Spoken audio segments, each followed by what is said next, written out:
আজও আমাদের বাংলাদেশে গার্মেন্টস শ্রমিকরা পুরে বসে পড়ে যাচ্ছে, কিন্তু কেউ আজও কোনো সচেতন না, কোনো মালিক না। কোনো ফ্যাক্টরি আগুন লাগে, কেসি গেট যে তালা মারা না হয়, শ্রমিকদের জন্য অগ্নিকাণ্ড নিরাপত্তা দিতে হয়। মিরপুর 14 অক্টোবর যে আগুনটা লাগছে 5 তলা ভবনে, সেই প্রতিবাদ এখানে মানববন্ধন, এবং আমরা জানাতে যাচ্ছি যে 16 জন শ্রমিক নিহত হচ্ছে, তাদের পুনর্বাসন দিতে হবে সরকারের কাছে, তত্ত্বাবধায়ক সরকারের কাছে আমাদের দাবি, জোর দাবি।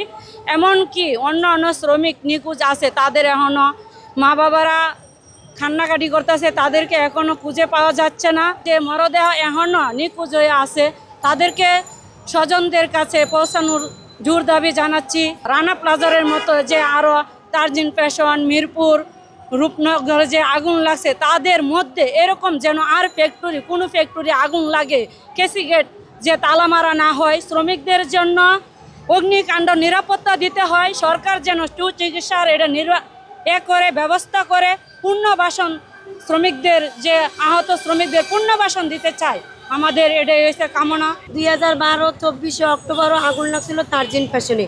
আজও আমাদের বাংলাদেশে গার্মেন্টস শ্রমিকরা পুরে বসে পড়ে যাচ্ছে, কিন্তু কেউ আজও কোনো সচেতন না, কোনো মালিক না। এক্সট্রিম মশার কয়েল প্ল্যান্ট ফাইবার দিয়ে তৈরি, ডেঙ্গু, চিকুনগুনিয়া বাহি সহ যে কোনো মশার বিরুদ্ধে দেয় এক্সট্রিম সুরক্ষা। আমাদের গার্মেন্টস শ্রমিকরা বাংলাদেশের সবথেকে বেশি মূল্য অর্জন করি, কিন্তু আমাদের এখনো কেউ শ্রমিকদের পাশে দাঁড়াচ্ছে না। এই যে লোকগুলো 16 জন একসাথে মারা গেলে ওদের ক্ষতিপূরণ এবং ওদের ফ্যামিলির চিকিৎসা পাতন, যারা আমাদের শ্রমিকরা এখনো আছে যে চিকিৎসাধীন আছে, ওদেরকেও দায়ভার নিতে হবে।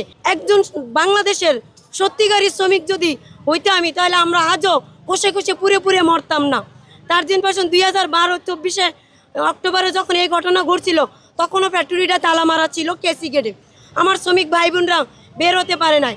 আজও মিরপুর 14 অক্টোবর যখন আগুনটা লাগলো, তখনও এই মিরপুরও তালা মারা ছিল। আমার শ্রমিক ভাই বোন এক জায়গায় মারা গেছে 16 জন। আমাদের যেন জীবনের নিরাপত্তা বা আমাদের সেফটি দেওয়া হয় সর্বোচ্চভাবে, কারণ আমাদের গার্মেন্টস সেক্টরে প্রায় 7 কোটির মতো মানুষ কাজ করি।